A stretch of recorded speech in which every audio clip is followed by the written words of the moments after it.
presentation earlier today. It's kind of meaty, which I think is good, but I think the value in terms of getting to that $50 per user per month is very, very valuable. So I'll give it to Dave for now. Hello again, everyone. This is Dave, and as Todd said, we're going to go through this topic of transforming to a monthly recurring revenue model. It is a bit of a heavy.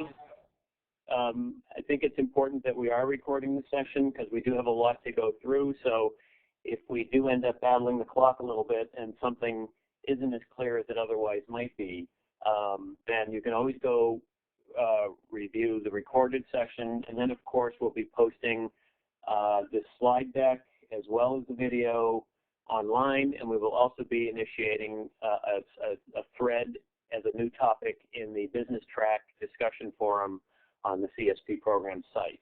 So I say that because Todd and I both believe this is one of the biggest, most strategic questions, most difficult to answer, but greatest return in terms of revenue and business value for your effort. So we're excited to kind of open this discussion. It's one of the most important questions that any Google Apps reseller or any IT service provider, for that matter, can take on. So with that, let's start. And that's not the first slide. Sorry. Let's start with just kind of set the stage with why we're talking about this subject. Why monthly recurring revenue? And so this set of bullets captures kind of the major points, the big benefits that we think are going to be available to the Google Apps reseller to consider a monthly recurring revenue business model. There are also benefits for the customer. And so just to kind of highlight a few of those, the benefits to you and your business is what we're going to show you is that with a monthly recurring revenue business model, that your typical customer engagement will return to you much higher total revenue value and margin value over the life of that customer engagement. Secondly, it's going to create an incredibly predictable revenue stream for your company. Forecasting becomes much more accurate with monthly recurring revenue, and the stability of your business is without equal. In other words, once you get to a level where you've got some number of customers, like let's say you have 25 customers at $1,000 per customer per month. You now have a $25,000 per month business. If you stop selling, if we hit another downturn in the economy, and if you retain those customers without doing anything else, you've got a continuous revenue stream of 25 grand a month. So, that's a nice feature of recurring revenue, is that stability factor. And then, of course, it's been shown time and time again. Can I comment on that for a sec, Dave? Please. Yeah, so with regards to the stability piece, it's really interesting. Dave and I have in some of the recurring revenue businesses that we've been involved with, there was one where we really ramped up the sales dramatically over a period of a couple of years and really built up that recurring revenue basis. And then when the economy really started to go south on us, as we could see our competitors in our space in a non-recurring mode really suffer, but we had that monthly recurring revenue healthy enough to sustain the business. You almost couldn't break the business. As long as you kept your churn rate low, which we had a very low churn rate, we had built it up enough that it was, I won't say unbreakable, but just about unbreakable. And as our competitors would have to significantly downsize, we were able to weather the storm, if you will. So a lot of reasons why recurring revenue is so important. It's really building the health in your business that's so important for the long haul. Yes, and then right behind that, in the third bullet, this notion of valuation. We've seen time and time again that when it comes time for you to consider an exit, an M&A outcome, the valuation that investors will assign to your business will be substantially higher if it's in a recurring revenue model versus a a project or a one-time revenue model. And in fact, like a lot of topics that we might touch on today, that could be a VPG session unto itself. What are the valuation methods and typical numbers that investors assign to IT service provider businesses, managed services businesses, especially those that have a recurring revenue model? It's part of the prize of why folks build these businesses, is not only to have the business operate profitably, but to have it return a huge value at the end when it becomes time for some sort of M&A exit. And so those are the key benefits to you from a impact on your business point of view. There's also, and this is what's nice about recurring revenue, because it's a win-win. There's benefits for your customers. But Todd and I have seen this firsthand. We live this world. Customers love the whole idea of a predictable, monthly, budgetable expense for their IT. They love it for their phone service. They love it for their IT, their managed services. The idea that on a user basis they can put in the budget. When I hire somebody, I also need to think about supporting them from an IT perspective, and that's $50 per user per month. Done. And now you're designed into their budget. You don't have to go in and resell them next year when it's time for another project or a re-up of a big maintenance contract. It's something the customers like, and it's something that benefits you from a budgeting point of view. And the same goes in the other direction as well. When people unfortunately downsize, and it goes in the other direction. So it just makes it's music to the CEO, CFO's ears. Yes, and part of the benefit of this is, let me jump to the third bullet here, this OpEx versus CapEx trend. People love supporting their businesses with operating expenses and not have to go find a big CapEx outlay that maybe is unplanned in the budget because, yes, they want to do something with IT, but they really don't want to cough up $10,000, $15,000, $20,000 to go invest in a bunch of hardware or do a bunch of things that are one-time expenses, that it smooths out their ability to fund this if it becomes part of their operating plan. And that what the managed service providers have done for us in the cloud service provider community is they've already proven to the marketplace that outsourcing managed services at these rates is less expensive than funding in-house, internally resourced IT service delivery resources. So customers like this recurring revenue model as much as we do as providers. And that kind of is a segue to this last bullet. We're really not suggesting you guys invent anything new here. This is a normal, accepted payment model that's familiar to the marketplace, familiar to customers. It's going back to when it was introduced as a software subscription licensing model for the software as a service movement, to when it was adopted by MSPs as the dominant fee structure for how you charge for managed services. There's still a little bit of controversy in the MSP world about whether it's price per user per month or price per device per month, and whether that's all you can eat or whether it's associated with some fixed number of hours or resources for that fixed monthly fee. But the approach of monthly billing for services delivered is very normal, and therefore it's a perfect model for CSPs to use to offer managed cloud services. If there's one message that Dave and I really want to make sure that we bring to the table is a couple things. In the managed services provider world, since the mid-90s, this has been very, very much the norm. As Dave said, monthly recurring revenue, whether it's by IT device or by user, doesn't really matter. But it's very, very well accepted by customers today to pay a monthly recurring revenue fee, little if any up front, and in terms of multi-year contracts. But what we're not necessarily saying is you have to become a full-fledged MSP. Let's follow that model that's accepted by the customers and offer our services as a cloud solutions provider, applications and services, and not just, it doesn't have to be one time or annual. It absolutely can be monthly because the market has accepted that But again, we all don't have to become a full-fledged managed services provider necessarily. And just a little anecdote by way of evidence, I've come across a market research study that was conducted by, I believe it was Kaseya, one of the big remote monitoring and management platform providers for managed services.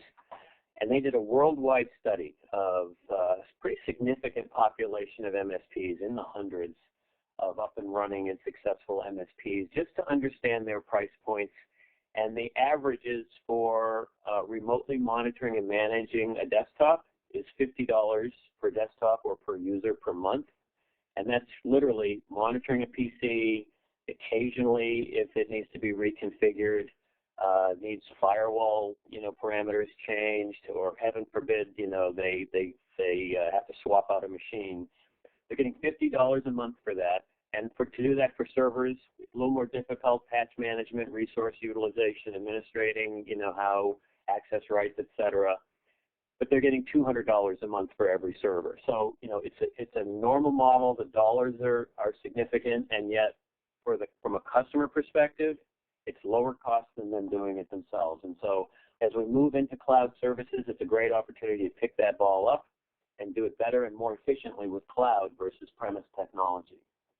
And actually, Dave, I think that it read that $50 was worldwide. I think in North America it was $63. Yeah, I think it was. I think it was north of 50 for desktop and north of 200 for servers, and there were regional differences based on the part of the world and so forth. But if anybody's interested in that, I'd be glad to forward it along. And in a future session, we'll probably drill in on remote monitoring and management and see if it's something, you folks might want to consider. But the point here is it's normal. It's normal, and the price points are already established. So with that kind of opening, context, if you will, for recurring revenue, we put together this slide that really brings home with numbers the power of recurring revenue. That it kind of is a difficult concept to get your mind around at first, because you have to think differently about recurring revenue. You have to take off what's the short-term immediate value of a customer if I sign them up to a recurring revenue contract versus selling them a project and signing them to an annual license fee. So I thought this would be a good way to really show the difference from a numbers perspective. And so the top row is a typical 20-employee customer and the revenue value, not profit or margin, just the top-line revenue value of a project-based approach. And let's just assume, and I pulled these out of thin air, so the numbers may vary in your mind or in certain scenarios. But if you were to go in and sell a project at $150 an hour and it was scoped at 80 hours, you'd be putting a $12,000 proposal in front of the customer to do some kind of project work, integration, migration, training, deployment, what have you. And then sign them up to a license fee for, let's say, Google Apps at $50 per user per year times 20 users. That'd be $1,000 per year. And then perhaps you extend that with your own branded maintenance contract to support them for another $50 per user per year times 20. So the total first-year value of that project-based deal is $14,000, the $12,000 up front, and the $1,000 each for licensing and maintenance annual. And then into year 2 and year 3, the annual revenue stream continues, so it's $2,000 per year for the second year and for the third year. And so over 3 years, the value of that customer is $18,000. Now you compare that to a recurring revenue model, and it's a little different.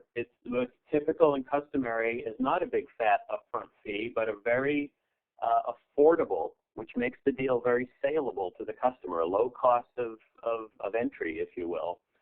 And so let's say we charge $50 a user to set them up on their cloud services. And we put in place a monthly recurring revenue fee structure for $50 per user a month times 20 employees. That's $1,000 per customer per month. And then we'll put underneath that the same $50 per user per year times 20 licensing fee. So like the project-based model, that first-year value ends up being exactly equal, $14,000 first-year value. But the power of this recurring revenue model is that in year 2, that $1,000 per month continues, as does the licensing fee. So the second-year value instead of $2K is $13K. Same in year 3, and so the 3-year value, especially, assuming this would be on a 3-year or 36-month contract, very normal that you would sign a customer up for a 3-year deal. They're used to that. So the 3-year revenue value of that deal is now $40,000 versus $18,000. And if you, of course, with recurring revenue, it's not about one contract term and done. It's all about renewal and minimizing customer churn. And so the second contract term or the 6-year value becomes $79,000 when you add up all the recurring revenue from one customer. And you compare that to the 6-year value of that same time horizon for the project-based revenue stream, it's $24,000 versus $79,000. So recurring revenue versus project have very profound differences as you move into the out years. After 3 years, $22,000 better value with recurring revenue, and after 6 years or 2 contract terms, $55,000 difference. So that's just a very substantial revenue impact difference to your company, not in the first year, but over the long term, and that's really the power of recurring revenue. And I just want to make sure everyone understands this slide. This is revenue value. We're not getting into the margin piece yet, which is even more dramatic. But this is top line revenue value here. And with that said, I will continue to underscore the fact that the value of the business on the top, the project-based business, and Dave and I just know this very firsthand, the value of that business, the project-based business, is dramatically less valuable, if you will, in terms of equity than the recurring revenue model. Night and day in terms of investors, acquirers, or so on. Almost to the point of a no equity, no value business in a project-based business to a 1, 2, 3x revenue or value of the recurring revenue business model. I really can't emphasize that enough. Maybe we should just take a second, Todd, and see if anybody has any questions or comments so far before we go to the next slide. I did get some comments in the chat room of wanted to hear more about RMM tools. So I think we could save that for later on. So, but yeah, any questions verbally, or you can chat me. You can send me a chat as well, guys. This is Andres from Life Connected. Guys, this was quite incredibly helpful and very valuable. I was wondering about the $50 per user in terms of supporting them. You were mentioning this is a all a la carte, all inclusive for questions and for support and visiting them in terms of repairing the system. Does that include also traveling? If all of the fees associated to going over there to the office, or is this just the remote support? Andres, it's a great question. Lots of different models out there. So what you'll end up doing if you're a managed services provider, providing full service, if you will, services to the customer to the desktop for $50 per user per month, you will have or need, first of all, you'll need to be very, very efficient on your back end to reduce your costs of service delivery, i.e., virtually no truck rolls, because that's the big cost. And an efficient back end in terms of a one-to-many servicing customers remotely, and I underscore remotely. So to do this and get $50 per user per month and good margin, when I talk about good margin, it's about 40 points of margin. You'll need what, Andre, you and I talked about a couple of days ago, a remote management and monitoring tool to facilitate that remote management and monitoring down to the desktop. And that will reduce to almost no truck rolls in a perfect world. In some pricing models, the customer will say, I will do this for $50 per user per month, and I will include a monthly truck roll or a monthly on-site visit, that type of pricing model. So we can get into that in a much more granular conversation. But the net is typically $50 per user per month is really what we call all in, which is everything, and with an SLA agreement, silver, gold, platinum, if you will. And it does assume, from your costing perspective, X amount of truck rolls, and you would probably put that in the agreement with your customer. Does that make sense? It does. That helps a lot. Thank you. Okay. This is a very, I'm sorry, Dave, go ahead. I was just going to tag on to what you said, Todd, and there's a lot of ways you can skin that cat. You might decide from a customer profile point of view that that maybe you deliberately try to migrate them to the cloud, and the nature of the endpoint device you support is a very easy to support Google Chromebook with a standard desktop image that's all centrally manageable.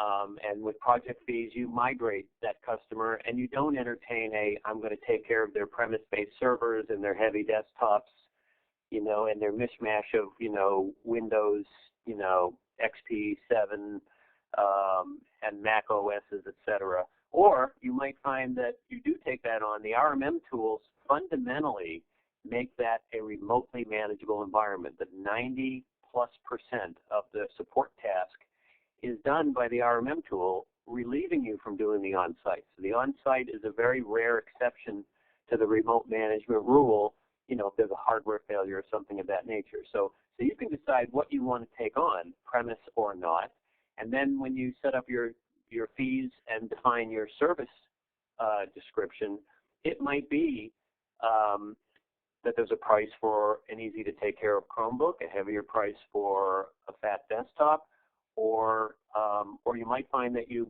bracket that service with some number of hours or with some number of visits. So MSPs have been playing with variations of that for a long time, and one of the things that we could do over time is show you examples of that. And it's always good to look at other models that you might want to emulate. And let me also make sure we aren't necessarily telling everyone you must be an MSP. I know some of you have had conversations that are very interested in this, using an RMM platform and so on. I've also had conversations with some of you that say, hey, I don't know if I want to do it myself, but can I partner with somebody to do it? And that's very normal as well. Yeah, great point, Todd. And at the end of the day, what we want you to think about are the many different strategies that are open to you to get to $50 per user per month. And we're going to show you a slide with some options and some more details of how you can do that. But so it's not just RMM. You can do this entirely without RMM, on-premise technology, remote management, entirely with cloud. The whole paradigm here is to move towards a service delivery approach and a fee structure that's based on monthly recurring revenue, no matter how you get there. And there's lots of different ways to get there. So moving along from this view of revenue impact over time, this slide is a different view. It's kind of a high-level view of the very different impact on profitability.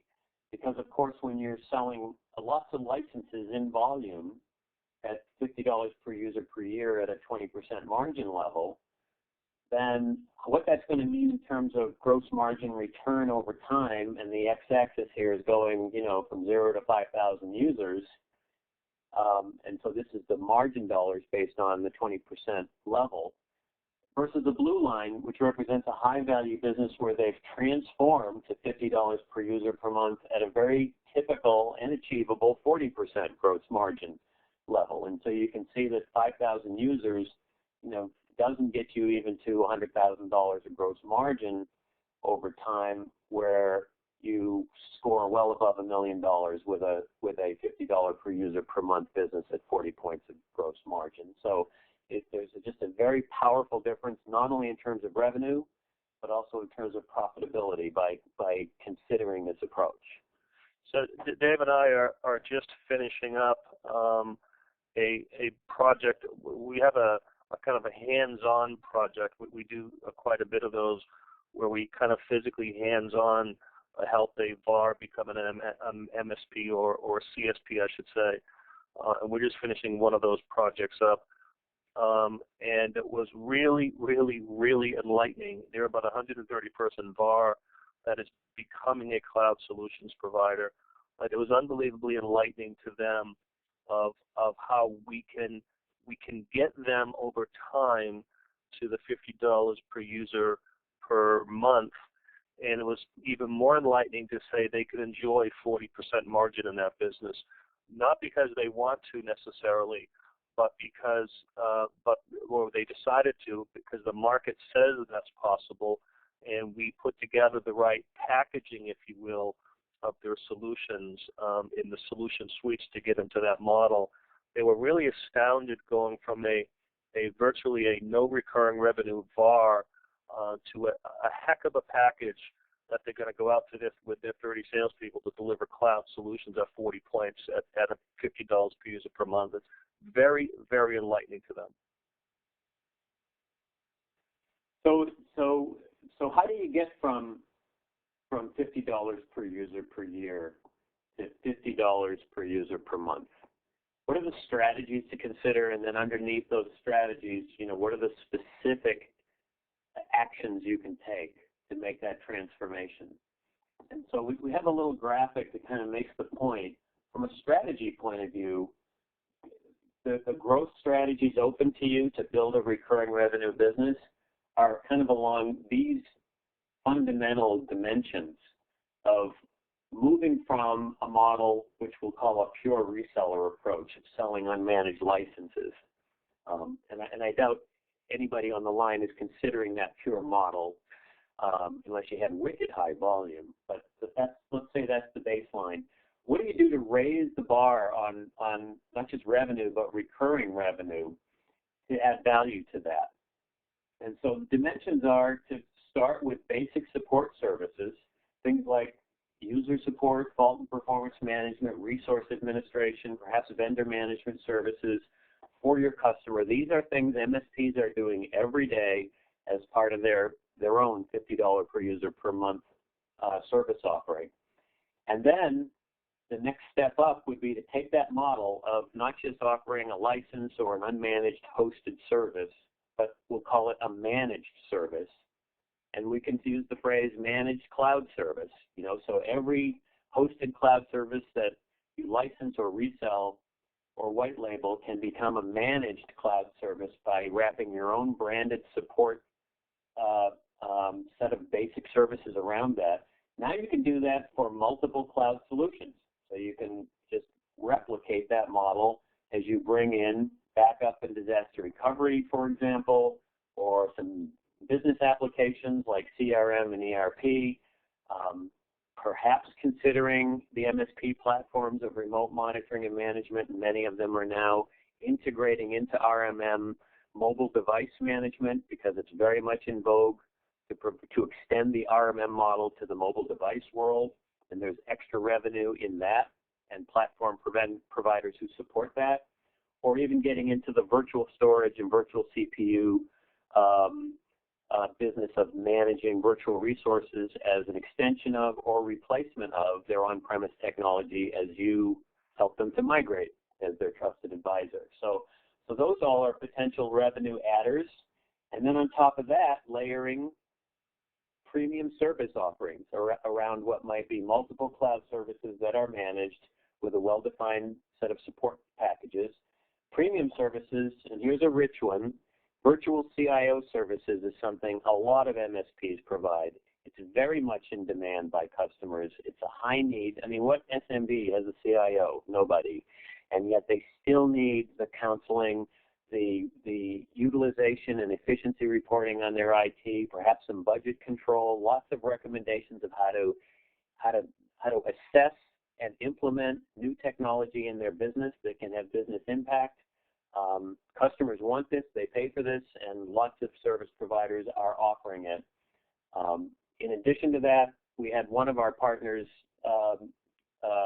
Sylvan at Host Papa, suggest marketing services. You guys many of you are savvy into how to use the internet. Perhaps you're hosting their websites. integrating SEO and online marketing and SMM into the customer's business environment helps them grow their top line, and perhaps that's something you can offer and charge for. And other premium support services like extending your hours of coverage beyond 8 to 5 Monday through Friday, accelerating response time or giving them priority response time, or a escalated path to an expert, all can be a premium chargeable fee that layers on top of standard services. And then finally, you take all of that and you can raise their top line even more by bearing down on customer acquisition. How can you improve the rate of customer acquisition through expanded territory coverage, better sales efficiency, and minimizing churn?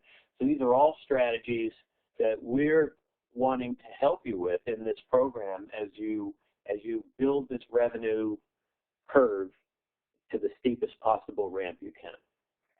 Dave, we had a comment come in from one of the attendees. Wanted us to mention help desk tools, if you will, and help desk, 24/7 support. So within the managed services world, when you're getting down to end user support at the desktop level, yes, you are going to need some type of help desk tools, if you will, to provide that type of support and be able to provide this support.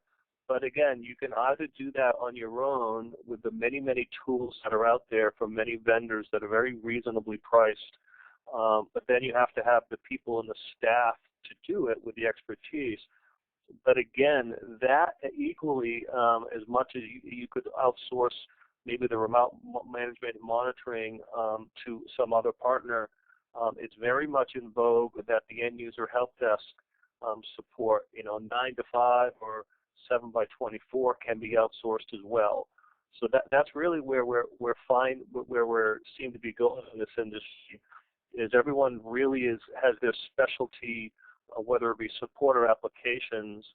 And I think it was maybe Alan Falcon at Cumulus Global early in our program talked about how he can't necessarily, nor necessarily does he want to, provide everything to all of his customers because he physically can't. And the partnering opportunities amongst us as a group, and maybe outsourced, and maybe we bring in some outside vendors that may, as an example, be a good source for us for outsourced desktop support or things like that. Great, thanks, Todd. So looking at the next slide, we're going to go one step down and talk in a little more detail about how you think about adding one of these revenue accelerators as a way to begin to make the move to monthly recurring revenue. And so a lot of the things that we've designed into the program to help you think through this and strategize this and model this are in the very first blueprint that's called the go-to-market blueprint. So this is taken right from one of the tabs. There's some key business model considerations that are important for the Google partner to ask and answer, and probably in this order. These are the kind of important business questions to consider as you structure your service offering and how you want your business to run and what your fee structure is going to look like. And it starts with, what are the chargeable services that your company can provide to wrap around Google Apps? Some of those are one-time. Some of those are ongoing and recurring. We're going to drill in on that a little bit in the next slide. Second question is, should you establish, this is the question for today, should you establish a very standard recurring revenue-based managed services model, or should you stick with custom projects and charge for billable hours? We're not saying that the latter is a bad thing and that's not a successful business model. It is. We also think that looking at recurring revenue just justifies some really strong consideration, because it's a big chasm to cross. You're going to change the philosophy of you're going to get paid for hours worked, and you're going to replace that with an approach that is, I'm going to get paid every month, and I'm going to give the customer whatever they need within reason. And so that's where that all-inclusive approach, that's what customers want, that's what they value, that's why they can say, I'm spending this every month per employee. So the challenge is to figure out how to package that so that it's appropriate. But if you can figure that out and change that model, you obviously then open up the financial benefits we just looked at in terms of revenue impact and margin impact. And then third, what additional cloud solutions should you offer? Let's say you experiment with and refine and perfect that model for Google Apps and some managed services to wrap around that are one-time and recurring. Now, what solutions should I look at to replicate that? And so we have a little roadmap for you to consider, to think about how you progress through what are some very standard stage one complementary cloud services to add with Google Apps, and then what are some things that maybe to consider for stage 2 and stage 3 of your evolution as a CSP. Question 4, what services can you provide to wrap around those complementary apps? They'll be different depending on what they are.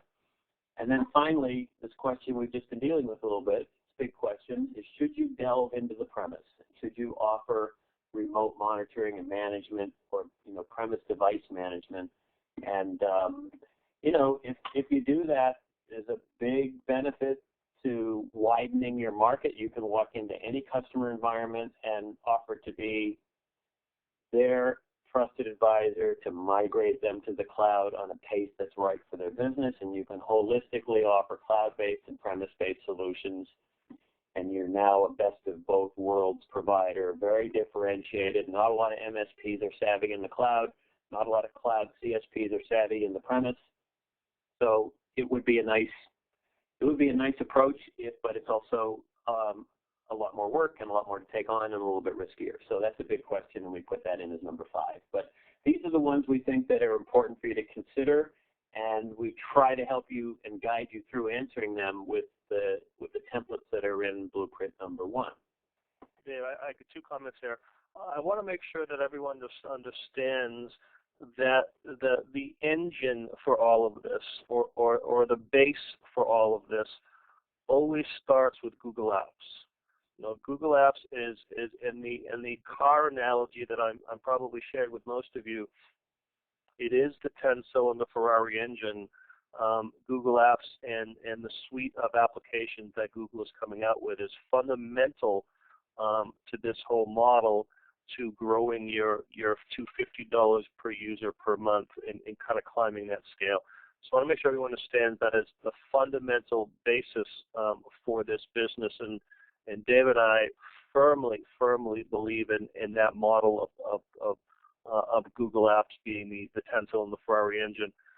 The other thing is I just got a chat from one of the participants, was a question about if we provide end user support using an RMM tool, do we have numbers in terms of, or metrics or best practices in terms of numbers of technicians or numbers of desktops per technician and how they can support? And I responded, yes, we do have those best practices numbers, and we'll take those offline. Great. Thanks for the question/comment from out there, and we will follow up on that. There is some data that the MSP world has put forward on that, so we'll be sharing that with you. And Todd makes a great point, because not only, Google Apps is the starting point for every journey to the cloud. It is the winning paradigm for everything from collaboration to messaging to document management to office and work group productivity, and it's an intersection for everything else that you layer on top of that, whether it's a line of business application or a use of online storage or a security and business continuity function. Everything begins with and revolves around Google Apps. So you've made the right choice as a starting point. Now, how do you enhance it with the right go-forward strategy? I won't go through this in gory detail in the interest of time. I wanted to flash this slide and the next slide. This is also taken from blueprint number 1. It's a table that begins to tee up for you what are very typical and conventional one-time services. So these aren't the recurring ones yet. That's the next slide. But these are the chargeable one-time services, and the little X's for the ones that we have found. We did a little research into a decent chunk of Google premier SMB resellers out there by way of market research to understand who's doing what.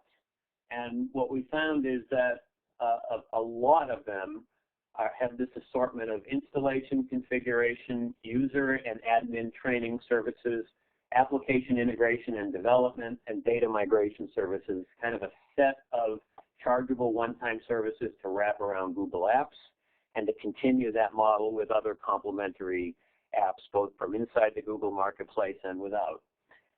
And then a few, actually we haven't seen a lot of, but a lot of MSPs go a bit further and they offer infrastructure optimization services, right-sizing their network, tuning up the bandwidth, getting the devices ready for cloud, both in terms of performance and security. And so that's something else based on your in-house expertise and availability of tools to consider. And then project managing. There can be a lot of moving parts, especially as the size of the customer goes up. And so providing that whole project management for a cloud migration is another part of the process here. So there's some tools and training, both provided by Google as well as some partners. These are just examples, not recommendation, but for application integration and development, in addition to considering Google scripting, which we had a nice session on a couple of weeks ago, or leveraging the Google Apps Engine, perhaps some third-party tools like Okta, which is a single sign-on but also user environment management tool that lets you control on the endpoint device what users are allowed access to what cloud-based resources with what single sign-on credentials, and managing that user experience and having a centralized control panel to take care of all that. So there's a tool to help you during application and integration, adding a security and simplicity and management dimension to setting up the user experience. And all of these are chargeable one-time services. So complementing that, and maybe more to the point of recurring revenue, is there's also an array of chargeable recurring services for you to consider. Again, I started the ones that are very common in the Google reseller world.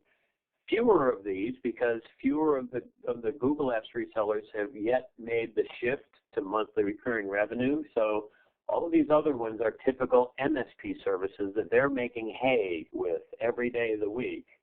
So you've got end user help desk. There are tools out there to enable and support this, like Zendesk. We can drill in on any of these or a class of these if you'd like. It's up to you to tell us what you'd like to focus on in these sessions, and we will do it. As well as managing their moves, adds, and changes, and administering their resource and licensing and user credentials and the like. These are all support services that you can offer. And by the way, the value is not just in supporting Google Apps and, here's how you use a spreadsheet or a form or a document or a presentation in Google Apps from a feature function point of view. It's also your knowledge of their business. So the extent to which you've migrated, customized, tailored, automated workflow, the extent to which you've done that for the customer makes you the best source of a branded support service to take care of that implementation for something in the $5 to $10 per user per month range. And as you add more of those for more applications, these are the stepping stones to getting to $50 per user per month and above. Then beyond that, as we talked about, RMM can add $25 to $50 per user for device management, $100 to $200 for server management. There's tools that can support that. Executive reporting, CIO services, vendor management we've alluded to. Those are all premium services that you can make optional. They're upsell opportunities for the customer, either at time of initial contract or over the life of the agreement, that all can build up your recurring revenue value.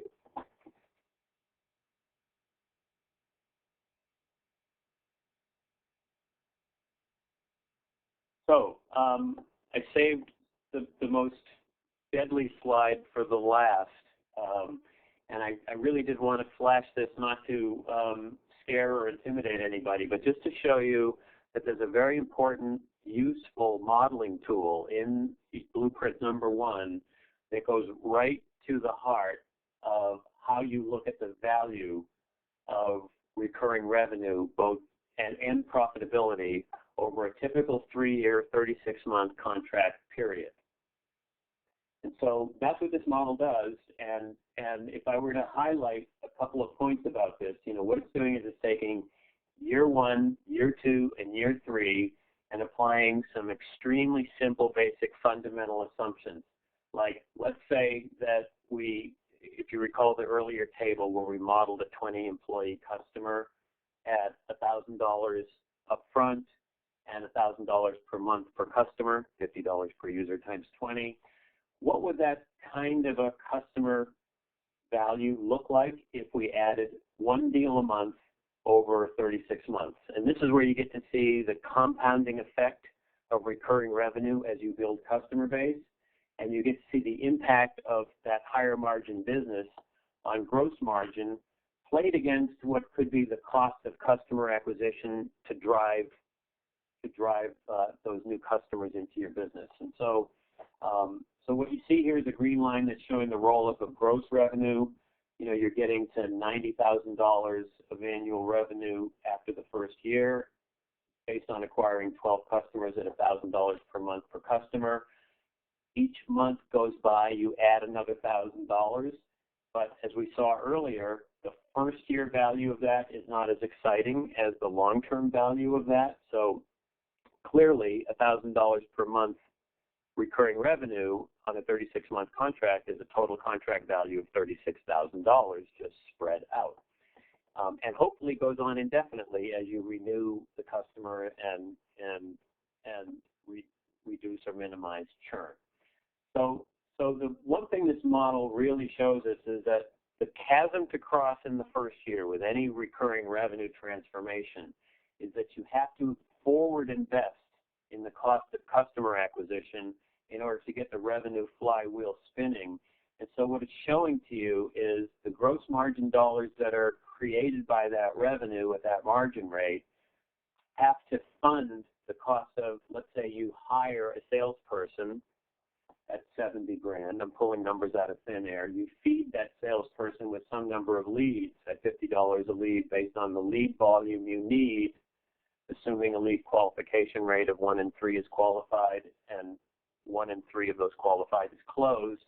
And so all of that translates to cost of acquisition dollars that come ahead of the revenue and the margin. So you can see that in the first year of recurring revenue transformation, you're negative in this model to the tune of $30,000. Fix that. So none of us want to be operating negative cash flow. So a good way to look at this model is it basically says, how do I fund a $30,000 deficit in the first year in order to free up this recurring revenue financial benefit in the out years? And the answer is that you consider a very common practice of saying, well, I'm not going to start right off the bat by throwing a light switch from project business to recurring revenue and only charging $1,000 or $50 per user to deploy and $50 per user per month to support.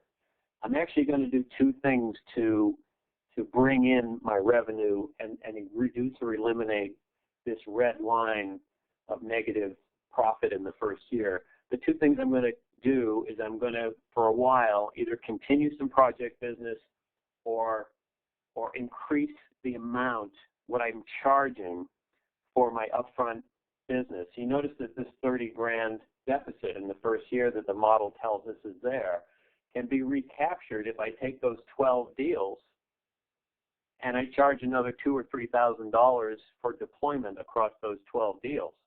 So 12 times $3,000 is $36,000, more than makes up for the $30,000 deficit in the first year. The other way I can avoid this deficit first year investment in recurring revenue is perhaps I discount my monthly recurring fee, and instead of charging $1,000 per month and spreading it out, maybe I offer the customer a break on that $12,000 annual fee and charge $10,000 up front for that. So I reduce the revenue value, but I get the cash sooner. And if you notice, every $1,000 per month deal starts on a different month. So in month 12, I've added my 12th customer. I only got $1,000 out of that customer in this year for month number 12. One of the reasons why I have negative margin. But if instead I charge that customer 10 grand for a paid up 12-month fee, I got the 10 grand up front instead of the 12 grand over 12 months. So accelerating your monthly recurring or increasing the value of your upfront deployment during the period when you're making the transformation can get you over that hump. And then you want to think about normalizing, because if you do bring it back down to a very low deployment fee and put your eggs in the recurring revenue basket, you'll win more deals because you've lowered the barrier of entry for the customer financially to sign on with you versus your competitor. Dave, we have a question, and it's as follows. Can you expand on productive reps, sales support, and marketing staff fields on the spreadsheet? Yes, and great question. And so what this model accommodates, and I'm not using it here, I just wanted to keep it simple and show kind of, the numbers in a very simple way. But the model allows you to say the productivity for a new rep might be one number. The productivity for a productive rep might be a different number. Maybe it's 1.5 deals or 2 deals per month. And so in the first year, I've got a new rep. In the second year, he becomes or she becomes a productive rep. I might want to add a new rep in year 2 at a lower productivity rate and have 1 new rep and 1 productive rep in this year. And then maybe I'll have 2 productive reps in year 3, and I add a new one here. So it lets you think about Salesforce expansion. It weaves in the cost for those as you enter those values into these yellow cells. You also might find that as you expand a sales force, that they're going to need some sort of sales support, technically, other than you as the founder.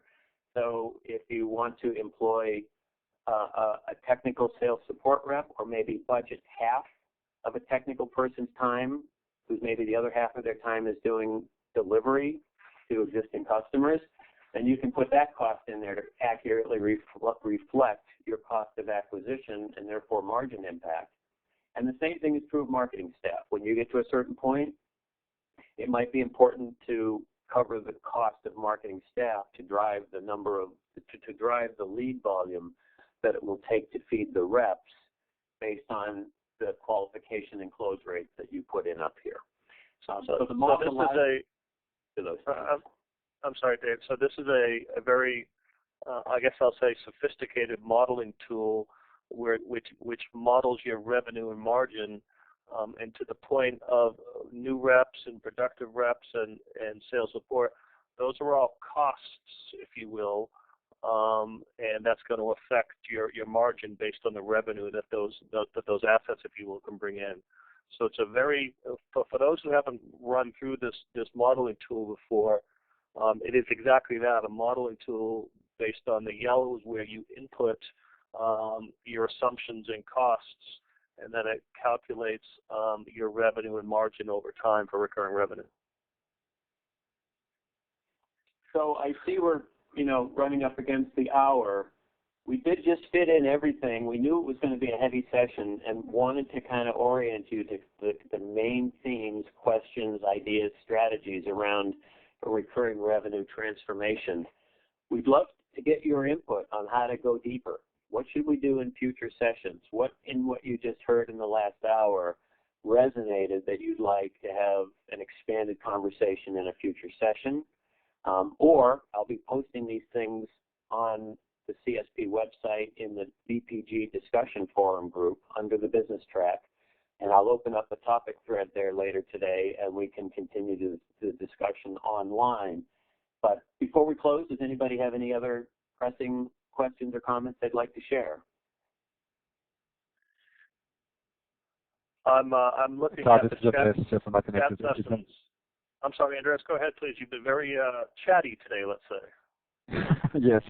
And I was just going to thank you guys for the presentation. It's incredibly helpful. We've been looking at the spreadsheet, and initially it was very intimidating and just about filling the information, but this presentation helped a lot.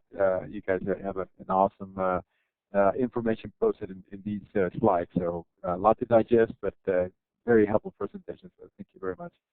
Well, thank you, and thank you for your questions, by the way. And I'm looking through to see if we answered all the questions. And I'm looking at one right now. It isn't really a question, but it was a comment of, we've had a terrible time with sales reps. Boy, if I had a dime for every time I heard that. Hiring and making successful sales reps is really hard. But Dave and I have done it successfully many times, and we've failed sometimes as well. Maybe that could very well be a great session, Dave. But because Dave and I have done this a lot. But kind of, if there's a net, which there really isn't, you really, really got to manage them from the interview to make them successful. And it's a lot of hard work. Dave and I have a bit of a mantra, which is transforming sales and marketing from an art to a science, and managing sales reps, again, from defining the job description to the interview process to closing deals with them, is a pretty meticulous management process. So it sounds like that might be a good topic for another session, Dave. Is that fair? I think it's a great idea. Any other questions, guys, as I'm looking through the chats to see if there's anything else, if I missed anything?